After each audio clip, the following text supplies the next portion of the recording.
So in this video we will discuss about the 7 quality control tools. तो basically quality control करने के लिए हमें 7 tools जो given हैं उनके रिगार्डिंग हमें वर्क करना होता है। उन्हीं टूल्स के रिगार्डिंग हम बेसिकली क्वालिटी कंट्रोल करते हैं। तो क्वालिटी कंट्रोल के जो 7 मेन टूल्स हैं वो मैं आपको बताती हूँ। The first is your checklist. Checklist में क्या होता है? Checklist is basically a document, एक आपकी स्प्रेडशीट जैसा डॉक्यूमेंट होता है जिसमें क्या होता है, नंबर ऑफ प्रॉब्लम्स गिवन होती हैं कि किस चीज़ के रिगार्डिंग कितनी प्रॉब्लम्स आ रही हैं, किसमें किस किस चीज़ के रिगार्डिंग प्रॉब्लम्स आ रही हैं, 90% प्रॉब्लम किस चीज़ के रिगार्डिंग आ रही है, या फिर जो भी प्रॉब्लम्स अराइज हो रही हैं वो प्रॉब्लम्स किन किन एस्पेक्ट्स के रिगार्डिंग अराइज हो रही हैं। तो चेकलिस्ट में हम क्या करते हैं, जो भी हमारी क्वालिटी के रिगार्डिंग प्रॉब्लम्स आ रही होती हैं, जो भी हमारी क्वालिटी के रिगार्डिंग डिफेक्ट्स आ रहे होते हैं, उन सबको एक डॉक्यूमेंट में मेंशन कर लेते हैं सो दैट हमें डिसीजन लेना आसान हो जाए कि हमें किन चीज़ों के रिगार्डिंग, किन फैक्टर्स के रिगार्डिंग कंट्रोल स्टैब्लिश करना है। ओके, सो चेकलिस्ट तो बस इतना ही होता है। आई होप आपको समझ आया होगा checklist. Next is cause and effect diagram. इसको हम इसी कावा भी बोलते हैं और इसे हम फिश बोन डायग्राम भी बोलते हैं। So basically fish bone diagram क्यों बोलते हैं कि ये एक ऐसे फिश के जैसा होता है और इसमें क्या होता है, यहाँ पर हम इफेक्ट को शो करते हैं और यही जो इफेक्ट होता है, ये इफेक्ट के जितने भी कॉजेज होते हैं वो हम यहाँ पर शो करते हैं कि बेसिकली आपके क्या क्या कॉजेज हो रहे हैं और उन कॉज की वजह से आपका बेसिक इफेक्ट क्या निकल के आ रहा है। ओके, सो यहाँ पे कॉज एंड इफेक्ट के रिलेशनशिप को जानने की कोशिश की जाती है कि हमारे अल्टीमेटली कॉज क्या है जिनकी वजह से पर्टिकुलर प्रॉब्लम अराइज हो रही है क्वालिटी एस्पेक्ट्स के regarding. Okay, next is your flow chart. कि फ्लो चार्ट क्या होता है। ओके, सो फ्लो चार्ट को थोड़ा डिटेल में, फ्लो चार्ट जो होता है वो आपकी स्टेप बाय स्टेप प्रोसेस होती है किसी भी प्रॉब्लम को सॉल्व करने के रिगार्डिंग। ओके, अगर कोई भी प्रॉब्लम क्वालिटी के एस्पेक्ट्स के रिगार्डिंग आती है तो हम फ्लो चार्ट में क्या करते हैं, स्टेप बाय स्टेप पहले उस प्रॉब्लम को हम बेसिकली डिवाइड कर लेते हैं कि हमारी कितने एस्पेक्ट्स हैं एंड देन उन स्टेप बाय स्टेप को उस प्रॉब्लम को सॉल्व करने की कोशिश करते हैं। जैसे फॉर एग्जाम्पल यहाँ पे मैंने एक लैम्प का एग्जाम्पल लिया है, that lamp doesn't work, lamp काम नहीं कर रहा। ठीक है, सो एक डिसीजन मेकिंग का एरो बनाया, तो उसमें क्या पॉसिबिलिटीज हो सकती है उसके काम ना करने की। The first is lamp plug in. सबसे पहले मैं देखूंगी क्या लैम्प का प्लग लगा है, अगर नो, अगर नहीं लगा है तो मैं उसको प्लग इन कर लूंगी, मेरी प्रॉब्लम यही सॉल्व हो जाएगी। इन केस अगर यस, अगर उसका प्लग लगा हुआ है, तो जब प्लग लगा है तो मेरा नेक्स्ट एस्पेक्ट क्या होगा, बल्ब बर्न आउट, कहीं ऐसा तो नहीं लैम्प का बल्ब जो है वो फ्यूज हो गया है। ठीक है, मैं इस चीज को देखूंगी और अगर यस, अगर बल्ब फ्यूज हो गया तो मैं क्या कर दूंगी, बल्ब को रिप्लेस कर दूंगी। बट अगर नो की केस होता है कि अगर आपका जो बल्ब है वो फ्यूज नहीं हुआ है, तो फिर मुझे क्या करना पड़ेगा, अल्टीमेटली जो मेरा जजमेंट होगा, जो डिसीजन होगा वो यही होगा कि मुझे लैम्प को रिपेयर कराना पड़ेगा। ओके, सो फ्लो चार्ट की हेल्प से हम क्या करते हैं, जो भी हमारी प्रॉब्लम होती है उसको स्टेप बाय स्टेप प्रोसेस में डिवाइड कर देते हैं ताकि हम उस प्रॉब्लम को आइडेंटिफाई कर पाए।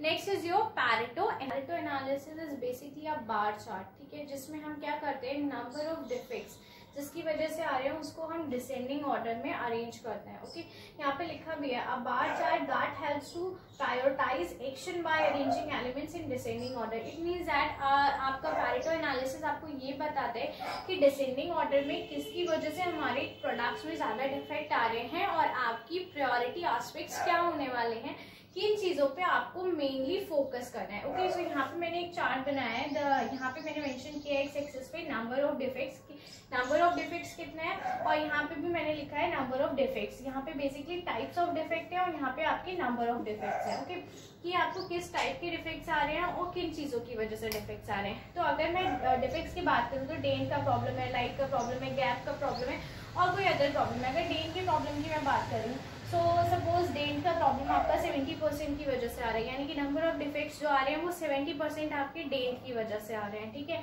नेक्स्ट लाइट की वजह से आपके कितने 30% डिफेक्ट्स आ रहे हैं, उसके बाद गैप की वजह से आपके इतने। तो ये बेसिकली हम क्या करते हैं, चार्ट के थ्रू प्रायोरिटाइज करने की कोशिश करते हैं, अपनी प्रायोरिटीज डिसाइड करने की कोशिश करते हैं कि किन चीजों के रिगार्डिंग हमारे मैक्सिमम डिफेक्ट्स आ रहे हैं किसी भी प्रोडक्ट के एस्पेक्ट्स के रिलेटेड और हमें उन एस्पेक्ट्स को किस तरीके से रिमूव करना है। सो यही होता है आपका Pareto analysis. Roll chart So control chart is a line graph used to display variation on the ordered interval. It means that कि एक particular time पे आपकी जो भी process चल रही है उस प्रोसेस में कितने वेरिएशंस आए हैं, ये हम किसकी हेल्प से आइडेंटिफाई करते हैं, कंट्रोल चार्ट्स की हेल्प से आइडेंटिफाई करते हैं कि पर्टिकुलर आपका जो भी प्रोसेस चल रही है उसमें टाइम के हिसाब से कितने वेरिएशंस आए हैं। तो बेसिकली ये एक लाइन चार्ट होता है।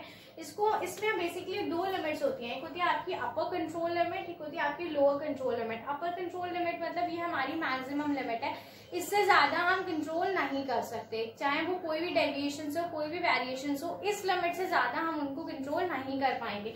एंड लोअर कंट्रोल लिमिट मतलब कि हम इससे कम अगर आपके जो भी डिफेक्ट्स आ रहे हैं तो हम उनको एक्सेप्ट नहीं कर सकते, हमें इन्हीं दोनों के बीच में अपनी प्रोसेस को रन कराना होता है, अपर कंट्रोल लिमिट और लोअर कंट्रोल लिमिट के रिगार्डिंग। ओके, सो ये जो डॉट्स है आपके, ये बेसिकली एक प्रोसेस लाइन है। एक प्रोसेस लाइन मतलब हम बेसिकली जो आपकी प्रोसेस चल रही है किसी भी प्रोडक्ट के रिगार्डिंग उसमें टाइम के साथ कितने वेरिएशंस आ रहे हैं, ये आपका कंट्रोल चार्ट्स डिनोट करते हैं।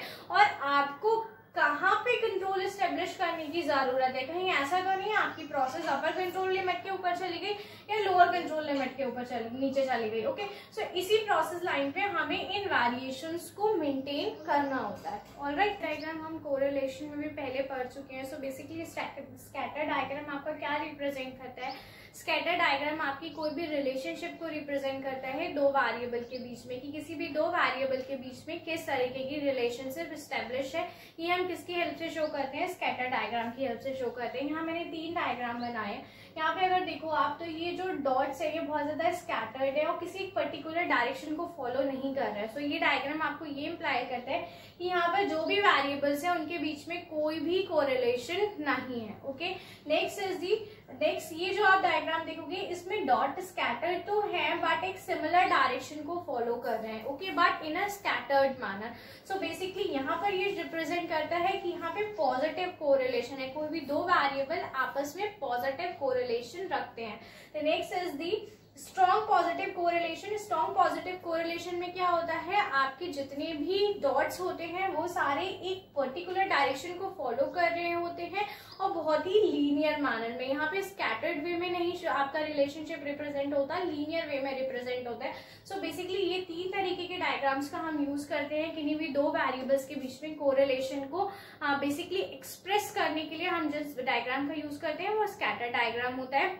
स्कैटर डायग्राम में क्वालिटी कंट्रोल के रिलेटेड यही एस्पेक्ट देखे जाते हैं कि कोई एक क्वालिटी एस्पेक्ट दूसरे क्वालिटी एस्पेक्ट्स में किस तरीके से इंटरडिपेंडेंट है। Okay, next is histogram. Histogram तो हम सबको पता है कि बेसिकली बार चार्ट के जैसा ही आपका हिस्टोग्राम होता है, जहां पे आपको मैक्सिमम पॉइंट, मिनिमम पॉइंट्स और बेसिक पॉइंट्स रिप्रेजेंट किए जाते हैं। कि अगर मैं कोई भी डायग्राम इस तरीके से बना दूं, ठीक, और बेसिकली इस तरीके से, तो वो क्या कहलाता है, आपका हिस्टोग्राम कहलाता है, जहां पे आपका पीक पॉइंट, मिनिमम पॉइंट, सारे पॉइंट्स को डिनोट किया जाता है।